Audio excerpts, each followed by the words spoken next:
Pickaxe.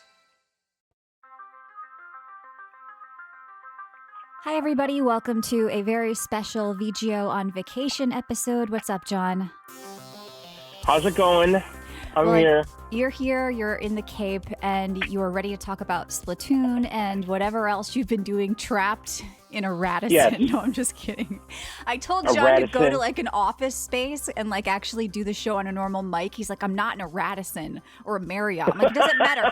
Literally every hotel. He told me to go to the fucking business center. Yeah, go to the I'm business like, where do you lounge think I am? with the actual professional men there with nice where do watches. you fucking think I am? I'm on the goddamn beach. Okay. This fucking woman, like. You don't think that the hotel you're at has a place to connect to the internet? What are you at? Susie's, first of all, in? Like, what is happening over there? First of all, the 5G is way more stable and reliable than the Wi-Fi at the hotel. So. All right. Well, we're not here to argue. We're here to talk about games. Yeah, okay. We're here to talk about news. Okay, and am I on the Cape or in the Cape? I think you said I was in the Cape. You can be both. I don't know. I've been multiple times. It's the same thing. So let's talk about what else is happening here. This is a special episode we're doing. It's not a real episode of VGO, so it's not going to have a number. Yeah. We're going to put it out to everybody, but this is normally the type of bonus stuff we do during the week. So if you want to get this bonus stuff, you can support us on videogameoutsiders.com. You hit the red premium button and you get the 21-year back catalog, weekly bonus shows, and you get to keep VGO ad-free. So, John, let's start off. Do you want to go first because you're like a guest on vacation, or should we just do a normal format? I mean, you go first. What have you been doing? Well, I mean, it's been kind of a light week for me. I did check out the new Grim Dawn expansion, Fangs of Asterkarn. I don't know if I'm saying that right. Asterkarn. All right. What I wanted to check out with this wasn't even the new class that they added or the huge new area. It was actually the fact that they added Wasti because it was originally click to move. Of course, Grim Dawn is an old school ARPG, sort of like Diablo 2-ish. I really liked it. I've talked about it for years at this point, and they keep pumping out expansions for it. But I never really went back because it was only click to move. So after playing PoE 2, I got very used to Wasti. It kind of felt good. They did a good implementation of it. I've been playing a little bit. I'm still having fun. And I think like if you've never checked it out and you like an old school ARPG, now is the time to do it because they've like doubled the size of the map and more UI features and stuff like that. So it's always very cheap just to get in like the base game and you can check it out before you buy the DLC. But the funny thing is the next day, Path of Exile 1 released a big, huge update called Curse of the Allflame. Now, you guys know I like PoE 1 and 2, but I've kind of made the swap to PoE 2 because Wasti and Roll just feel really good and the graphics and everything. But the thing is, they did get rid of, at least for like the starting area, I think it's going to still be an end game, they got rid of socket colors. So it's a lot easier to like jump into Path of Exile 1 now or just kind of level without being stressed out because it used to be, even for like seasoned players, just a little bit of an annoyance as you're leveling. Like you can't change your gear because you got to get the right socket colors and links and all this shit. So they wanted to make it more accessible when leveling. So everything is like a white socket that I've gotten so far. So you can just throw any gems in and not have to think. And it just felt a lot smoother like while leveling. But so Michelle, why are they still supporting that game? Why wouldn't they? They're two different games. They go alternating seasons. So there'll be 3 months for one. Then there's a new season on the other one. It's strange to me. Well, they both have a lot of players. They're both different games in a sense. And I don't see why they wouldn't. Like they said, like when they were building Path of Exile 2, only an 8-person team was carrying Path of Exile 1 and doing like great seasonal updates that people loved. Like the game is established. The people there are very talented at grinding gear. And I don't think it takes that many of them to really keep things going and update. Alive. Yeah, because I think they're actually just dedicated and hardworking and really talented. So the team is larger now again, and I think that there's just enough people and they're both profitable, even though free to play, just with cosmetics. And is the player base really fragmented in that community? Like are most playing 2 or most still on 1? I think it's mostly fragmented, but I do know people who play both. Or we'll bounce it, like maybe, a couple of times a year you'll check out one and another year you'll check out another. Like, I don't think there's any hard rules. I think a lot of people, like there are ARPG people, I consider myself one of them, and you kind of check out a lot of them. You check out like the latest seasons in them and you bounce around. Like, I'll still check in with Diablo 4 or I'll check in with Torchlight 2 when it's done again. Not Torchlight, I'm sorry, Titan Quest 2. We just like this style of gameplay. So I think having 2 doesn't really mean much. But if you've played Path of Exile 2 and you loved it and you liked it, you could always check out Path of Exile 1. It is free to play. I still think it's a very great game, probably I don't know, the second best ARPG to me because I do like PoE 2 better in a way, but I also like PoE 1 better in a way. I don't know, I like them both. So the thing is, there's no WASD here though, so you got to be ready to click to move. And I wish they would add it, but I don't think it would work. Like, it's just a different kind of feeling game, so we'll see. And then that led me to something that came out today called Prelude Dark Pain. They're calling it Prelude because it only has one chapter in it right now, but it's 10 hours. So imagine Darkest Dungeon art meets Banner Saga gameplay, but Persona or Clair Obscur style UI because it has that sideways writing, that goes up to the side. How do you feel about the sideways writing UI? Is that like a turnoff for you? I feel like it would be. Wait, the sideways writing. Like Persona, I'm trying to picture it. Clair Obscur, Metaphori Fantasio or Tasio, I don't know how to say it, had that. It's like on the UI, like attack, defense, move. It has that sideways kind of writing that like sprouts out. I'm doing a hand movement right now that sprouts out from the side like a cone. You know what I mean? I mean, it's like a rhythm type thing? Like No. Is that what you Okay, mean? forget it. Everybody else listening knows what I mean. So it's been pretty fun so far. I don't know what you're talking about. Sideways writing? Yes. Okay. Words written sideways, tilted upwards like a cone. Persona, Clair Obscur, Metaphor. Okay. You've checked these games out. Have they sunk into your head at all? So it has that. No. Yeah. Okay. Well, yeah, I don't know. It's pretty good so far, but it just came out and I played about a half hour this morning. So I'm looking forward to like building my team and customizing and seeing the depth there because it's just a typical tactical RPG outside of that. But, it's gonna kind of live or die for me on whether I like the different characters and the themes. Like I said, it is very Darkest Dungeon themed art wise. So you have the typical kind of like warrior and archer and it's sort of thing too. So I think I'm gonna like this, but I can't give it my go buy it just yet. But this is one to watch until I play more. And then I played a little bit more Dragon Sword Awakening. Got my characters that I was playing all to max and maxed out, did everything, and there's just kind of nothing left to do. I'm like, I kind of want DLC, but I'm just drinking water. And let's hear about Splatoon Raiders, the big game of the week for you and many people listening, I'm sure. Is it living up to this hype you had? Because you said you were excited about being excited. Well, like you, I'm one of the top ARPG guys out there. I pursue all this genre. Yeah. And this is one of the hot action RPG games right now. Okay. Surprised you haven't checked it out. Because it's not an ARPG, that's why. No, it absolutely is an ARPG. It isn't. It isn't. Yes, it's not an ARPG. It's what not. is ARPG? I told you, first of all, RPG. they're top-down isometric. No. Why? That's not in the description. It's an action RPG. Yeah, but it's not an ARPG. There's no action. You're shooting. That's like saying Borderlands is an action RPG. You're adding letters to this. I'm not adding letters. Look, I asked you how the fucking game was. I didn't ask you to give me a lecture about how it was an ARPG. All right, you're very hostile on vacation. I'm sorry you've been trapped with your family for a week, okay? But let's just talk about the gameplay here. I'm Splatoon not trapped anywhere. You are. You're trapped. You're trapped playing games in a hotel room like a sad person in a bathrobe. We've all heard the stories. Tell us about Splatoon Raiders on the beach. All right, let's be clear about this. Most of my Splatoon Raiders gaming has been outdours, okay? With the device hunched over with scoliosis Are you sunburned? on a table with a fucking umbrella. I'm tan. I'm not sunburned. Okay. I tan. I really don't burn. So you're outside, you have Splatoon Raiders in hand. How's it going? Yes. Now, I'm going to say this. It's really not good in direct sunlight with this screen. Great. Yeah, that's the review people want. Yeah, the gameplay. Mm-hmm. Well, yes. So I'm just saying I strongly suggest an umbrella, okay? If you can find one, I was able to find one sitting on a plastic table on a plastic chair and with a pro controller. Now, okay, so yes, Michelle, I was super excited about this game. I just had a really good feeling about it. This is a big departure for Splatoon. The past games, the single-player campaigns, I don't even know how to describe them, but they weren't structured like this. And the last games, too, also had a strong multiplayer focus. Right. This is not like that at all, okay? This is very much a grindy looter shooter, okay? And the premise is this, is that your squid group has crashed in some fucking Caribbean-type island somewhere, and they put together from their helicopter parts this base that's floating in the middle of the ocean, okay? And at the same time, they found this robot that allows them to basically get a treasure map and see all the islands that are out there and basically go explore them one by one and bring the treasures back to your base so you can level up the base. Yes, there's crafting tables. Yes, there's like a million kind of currencies, we'll call them, that you have to use to, there's a talent tree, Michelle. Basically, the loop is this.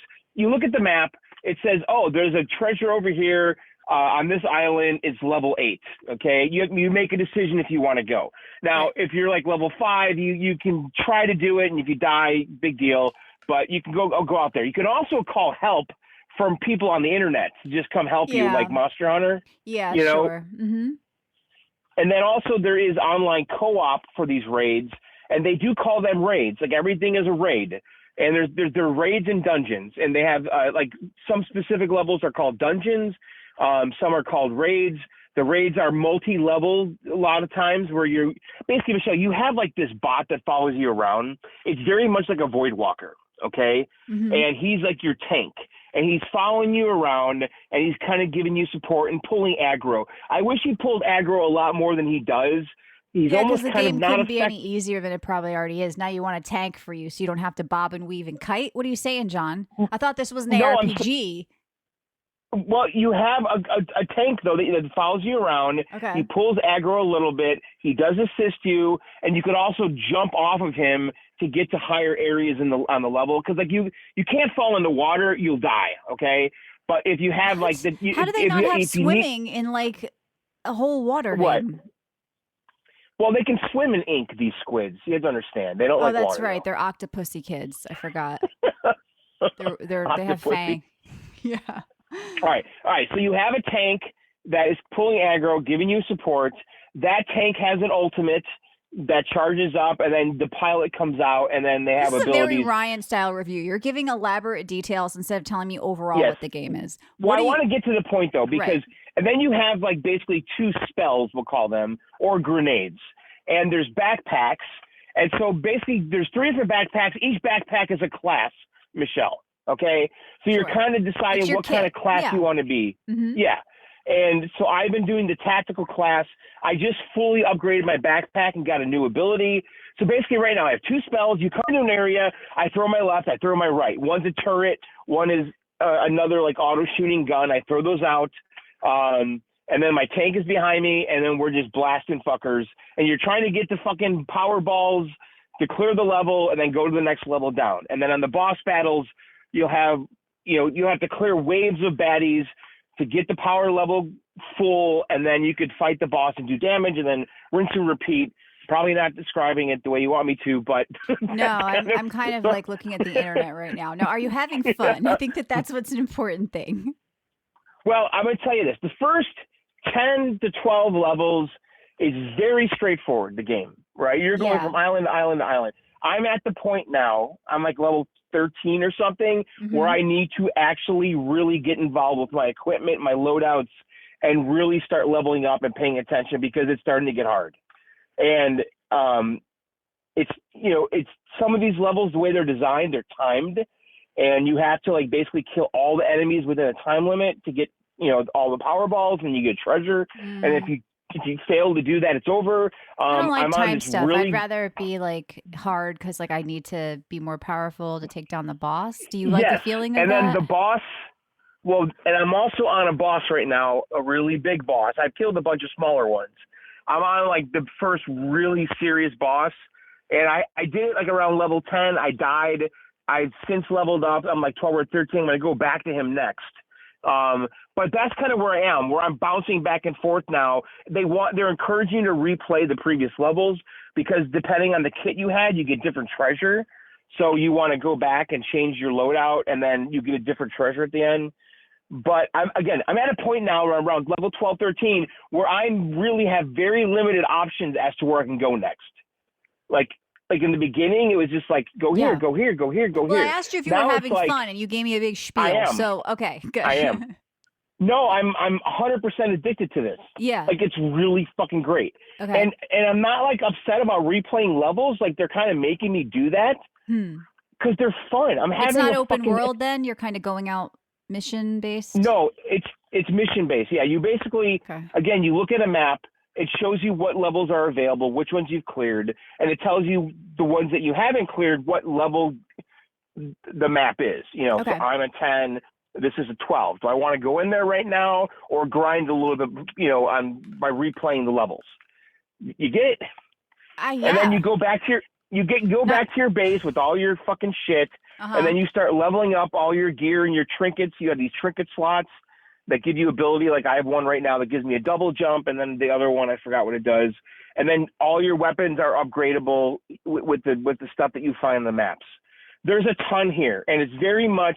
And the comparisons to Diablo and stuff like that, I kind of get it because I'm kind of throwing out like turrets and totems. Yeah, but just AOE because you have things. like a path to upgrade yourself doesn't suddenly make it an ARPG. Well, it's very much it's not Diablo. Like, just because like you have like a gear set, like in Neo, you have a gear set that you have to craft, but it's still a Souls-like. It's not an ARPG. Like you can't just toss like labels on things. I hate that when people do that. I didn't toss the label on. Sure, somebody at Polygon did, and you keep repeating it. Everyone's calling it an action RPG. That's what it is. Yeah. Okay. Yes, everyone. Mm-hmm. And I'm shocked that you're not playing this top ARPG. It's not an ARPG. If Nintendo made one, it would probably be shit, but I would probably play it. Yeah. But yeah, Michelle, I like this game quite a bit. And it's very different than the past Splatoons. I highly recommend it.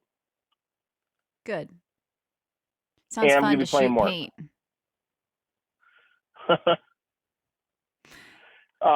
What else? I'm sorry. I'm getting a text. I also played a little bit of James Bond. I went back to that on the Steam Deck. Really? Yeah. I was just kind of bored. And I played Densha Attack more. Densha Attack, I don't have anything more to add to that conversation. Mm-hmm. It's kind of just so repetitive, but really good at what it's doing. Mm-hmm. But it's kind of mindless at this point, that game. I still like it, but it's just so grindy, and like all the levels are really similar. They just iterate like a tiny bit, and it's very arcadey. It's okay. And I kind of want another Steam game. Like, is there something I should be looking for right now? Like, James Bond is kind of good to go back to because I should play more of that. I don't know. We have very different tastes in games, so I don't know what is going on over there.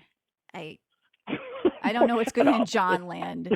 You like weird ragdoll physics games where you're just like bouncing off like a pole or something, and you'll be like, this was great. Wobbly Life 3 was so fun, Right. I don't know. I could look, but if Splatoon is so fun, play that. Yeah, I know. Because when I'm into a new ARPG, I'm just playing that, John. If it's really, so you can grind away. All right, are you drinking anything? But what happened yesterday was I killed the battery on my Switch 2, so then I pulled the Steam Deck out, and then I'm like, fuck, I don't really have a new game, Right. So I started playing James Bond. I'm actually shocked how well that fucking runs on the Steam Deck. It really does run pretty great. Yeah, that is shocking. Yeah. I mean, it's like 40, 50 frames, but it's playable. Right. And I'm drinking a Diet Mountain Dew, Michelle. All right, let's get into a little bit of news, even though I know you're on a tight schedule there, John. You got to get back out under that umbrella. So there was a leak here that a crossover between Dungeons and Dragons and World of Warcraft is happening, and then the site got pulled down. So I don't know exactly what that's going to be, but it was causing a little bit of buzz. I mean, is it going to be just a WoW set on a board game? But whatever. Miyamoto, your guy, believes gamers are no longer looking at console specs. He says that what was kind of interesting is he pretty much compared the Switch's main competition to a mobile phone. He was saying, really? Yeah, he was saying basically everybody has phones, but they don't have our games. And yeah, I mean, I would agree with that. They don't have our game? Our game? Games. What do you mean? Our games. Well, everyone has phones, Nintendo, but they don't have our games. Well, obviously Nintendo has some thoughts about mobile because they've released a few mobile games. Mm-hmm. But the problem is they never release full games. They do some weird... Well, they don't want it because they're saying the whole point of the Switch, even though it's basically your phone is more powerful and may look better, hey, guess what? You can't play our games on it. But he didn't say like everybody has a console, everybody has a PC. Like the whole article was sort of very specifically honing in. And I'm sure mobile is their main competition, right? Because these are the Right. things that kids are using and have and playing, the free to play It's everyone's. Yeah. gotcha games on it, especially the youth. I mean, I think the living room gamers tend to be a little older. So, especially the youth, they're competing with that in that space. So I don't think we're ever going to see like real Nintendo games on the phone because that's the direct competition with the Switch. But, I thought it was interesting because I don't think Nintendo gamers ever really cared about console specs. He says they're no longer looking at it. Did they ever care? Did Switch 1 gamers care? Did Wii gamers care? No, I don't think Nintendo users I think we did. I think so. around the game. I mean, that was the point of the GameCube. Yeah, but it wasn't their most successful one, like like the DS was, or handhelds, the Switch, all that stuff. The Wii, or whatever, right? Yeah, so I don't think they ever really did. I mean, Sega looked better than NES. PlayStation looked better than N64. I don't think they ever cared about specs. I think they stopped playing that game and they went for the gimmick. Okay. Right, and that happened around the Wii. But I think up to the GameCube, they were trying to compete with the horsepower.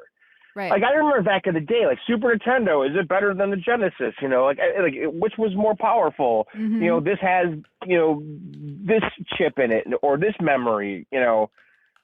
I think they started getting in the gimmicks with the Wii, and now the gimmick is what, handheld? Yeah, for sure. Handheld docking. I mean, that's what people want, and it's crazy that people have a handheld device and a phone. Because you have to if you want to play real games still. Well, not necessarily. There are a lot of real games on phones now. I take that back. Other stuff going on in the news. I thought this was interesting. Amazon Luna is getting a brand new Batman game next week. Batman Caped Crusader Chronicles ties in with season 2 of Prime Video's animated show. So it's going to be on Luna free, which is free for all Prime members. You can play on your phone. You can play on a browser. You can play on a Fire Stick. You can play on certain televisions. For me, I'll probably just open up a browser tab on my PC. What's the game? I'm assuming it's pretty much like a Telltale style game, but they said the story will tie the 2 seasons together. So that might be interesting for Batman fans if you were watching the first season to check this game out. I may. So keep an eye on that. Did you ever watch that Spider Noir thing? I didn't watch that yet. It's on my list. I heard it's pretty good. I know. And you can watch it in color or black and white. Mm-hmm. I started watching it in black and white, and I kind of lost interest quickly, but it was also like really late when I watched it. I kind of didn't, I was too tired. This game is going to be July 31st, and it focuses on Batman's detective ability. So, look, I'm kind of curious about it. We'll see. I don't think Luna needs to come up with a lot better offerings constantly for every show if Amazon wants to get gamers kind of trending, because everything is sort of kind of just, Luna. They don't really sell it or push it on Prime either. Like we always said, they never push Twitch on Prime, really. They keep it in a separate walled garden. And now we've got the Twitch brand connected to Amazon, Luna connected to Amazon, the Fire Stick connected to Amazon. It should just be like, I don't know. I think they're very hodgepodge over I didn't actually know Luna was still a thing. I thought it was gone. They killed. Yeah. So, but I probably will check this out. We'll see what happens. Yeah, I think the same old shit's going on out there. The physical debate is raging on out there. People still mad at Sony. Nothing's changing there. I keep reaching for a bell that doesn't exist. Yeah. By the way. Dragon Age won't return, says series producer, blaming EA. How about blaming the shitty game and the fact nobody wanted to play it? They don't want to do it anymore. So here's an article from Paul Tassi. Oh, boy. Nintendo Splatoon Raiders just set a Metacritic score record. No, it didn't. I'm looking at it. Yes, it has. Oh, really? What's the record? I'm looking right here. Yeah, what's the record? He's saying it's a surprisingly effective looter shooter, a Destiny 2 replacement. Okay, after he's that an idiot. game has died. Yeah. What? It's not a Destiny 2 replacement. I'm reading Paul Tassi here, and he's got a hard on for Destiny and on all that. Splatoon Raiders had just set a Metacritic score record for Nintendo as it stands at a 9.4 out of 10, making it the second best user-reviewed game on the entire site, only behind Clair Obscur. Mm-hmm. But you don't believe it. You hated Clair Obscur, so you think Metacritic is junk, right? Got a 9.3. No, all right, hang on. While the current list shows Splatoon Raiders at number 7 with a 9.3, it's actually a 9.4. If you look at the page and the list just has not updated yet to put it at number 2. I don't think it's the best Nintendo game ever made, okay?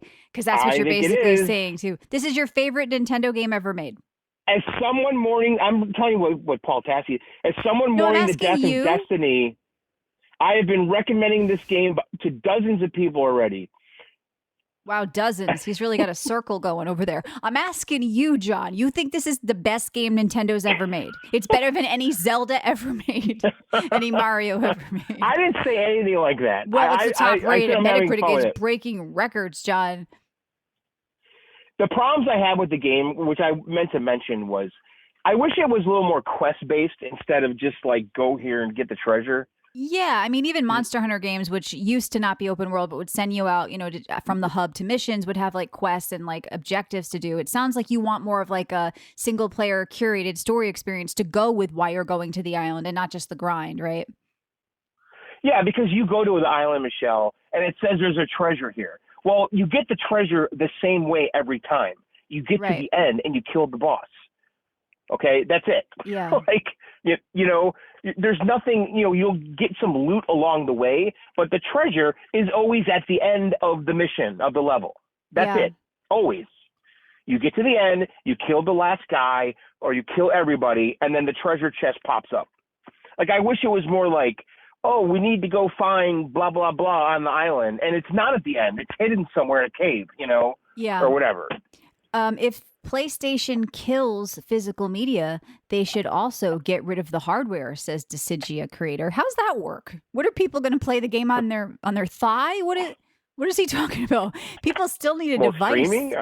There's a difference between a digital download and streaming, dude. So no, I don't think that we should I shouldn't get rid of my PC because my Steam library is digital either. There's a lot of interesting takes on this here. Also, they're releasing the new God of War game a day before Fable. People are wondering if that's a little intentional. Kind of a fuck you. So February 13th or something for that. I mean, you're going to have to play that.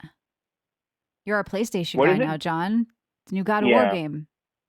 Lawfree or Lawfee, whatever. With his wife? Yeah. It's a big game. Come on, Wolverine. You're the PlayStation guy. Love it. I'll play Wolverine, but I'm sure I'll get God of War. Yeah. I mean, Wolverine's gonna suck too. I don't really know how I feel about some of the faces on Wolverine, but we'll see if it's actually fun or not. I don't know. I can always check it out at my sister's house. It looks very, like I said, very on rails, very quick time event, and I don't particularly like those types of games. They're fun to watch, but I don't, when I'm actively playing a game, I want to actually play. And I feel like there's a lot of loss of control of your character in them, and I really do not like that for whatever reason. I get very impatient. Yeah, I know. But yeah, I can't stand that shit. And all the previous Wolverine, it's like nobody was actually playing the game, right? Like that's what you're saying. Yeah, you like, can just drop the controller and just press A or something. Right. Yeah, if I have to shimmy through another rock wall, like I've said, the same 3 tropes we see, I kind of just want to play the game. I love nothing better when somebody that's why I kind of like survival crafts, because they just throw you in the world. They're like, you got nothing, figure it out. Here's a little goal, make an axe. It's not like this long tutorial of hand holding. I kind of want to just be set free in gaming environments to play and enjoy. I hate an on-rails scripted half-hour tutorial of bullshit. And then sometimes the whole game can feel like a tutorial. I've played games for hours. I'm like, when is this going to actually start? And then I hear people writing, and Michelle, the game gets so good after 8 hours. Just stick with it. It really opens up after 8 hours. That's too long. Right. You told me that about Bond, It really gets good after 8 hours when you get to the hotel. It opens up more like, it turns into a Drake's Fortune game or whatever the hell that's called. What is it called again? Uncharted. Yeah. Uncharted, yeah. So I kind of like to be let in a little earlier and not be treated like I'm a moron. Disagree. Don't tell me how to crouch, okay? I know how to crouch in real life. And honestly, don't throw so much dialogue at me that I want to skip dialogue. You know what I'm saying? Like, it depends on the type of game. Like if it's a certain dialogue-heavy RPG where people want that, great. But a lot of times they're forcing everything to be somewhere we're supposed to care about these characters and they all have a backstory and they all want to have a conversation. When it's like a combat style game or something and you're like, I don't care. So do you have dialogue skipping guilt? No. Not at all. I've skipped dialogue. I've skipped cutscenes. I've been lectured about it. How can you do that? This is such a, right. The thing is, I will watch a good cutscene. I will listen to good dialogue. It actually has to be good. Like in Baldur's Gate, the new one, they had really well written, well voice acted, like really cool storylines I was in. So I'm not going to skip all dialogue and all cutscenes, but it actually has to be really good and pull me in. Like that Densha Attack game that I was playing yesterday. Mm-hmm. It has so much dialogue before. Yeah, that's the thing. Like, why is there dialogue level. in that? Like, I'm bouncing on a train, right? Like, what? Right. That doesn't It'd be need like a Tony Hawk game where Tony and his friends are talking to you for 5 minutes. Hey, we're going to have a really good day at the skate park. Oh, I can't wait to get out of the skate park. That's why I couldn't stand that popular game that was basically like watching an anime, that just Dispatch. I couldn't believe how popular that was. You were literally sitting in a Discord with fake superheroes, just listening to them have a fake conversation. I guess to me, some people that don't have actual friends or have never interacted socially with anybody felt like happy and comfort that they were like getting to hang with superheroes and talk and laugh and having fake conversations with them. I'm not saying everybody liked the game. I'm saying people who like that. I didn't get the people making backstories about it and fanfic. There was weird art going on with the characters. Like some people were acting like this was like real people. Yeah. Like it was like, there was like this whole sect of fucking freaks, but I guess, the game play itself for me wasn't fun. Like clicking on a console window to send a superhero to get a cat out of a tree. I feel like so much of that, why it was popular was because of the art and that it was like a cool anime show, but to the people who were just so happy about the characters and hanging with them, I can't connect to that at all, but I will listen to good dialogue if it's part of a cool story for sure. All right, well, I think that's it. We're going to let you get back to the beach. Maybe I'll go get a little sun myself. And we hope you guys have a wonderful summer break from VGO. But don't worry, we'll be back next Tuesday live on twitch.tv/John and Michelle. With more Splatoon coverage. Oh my God. Yeah, I'm surprised Ryan didn't pick that up. But no, next week is a big show. Let's do a Beast of Reincarnation roundtable. That game is actually on Game Pass. I may check out Mistfall Hunter again. I'm not sure about that, but we'll at least be doing that roundtable for Beast of Reincarnation. So this is Game Freak who does Pokemon, right, John? I think Ryan is definitely going to play it. So I'm curious because of the weird kind of gameplay that seems like a combination of a bunch of stuff. So I'll check it out too. And remember to check out Loaded. What about Halo? I mean, I think Ryan's playing, yeah. Comes out maybe tomorrow. You should too. Yeah.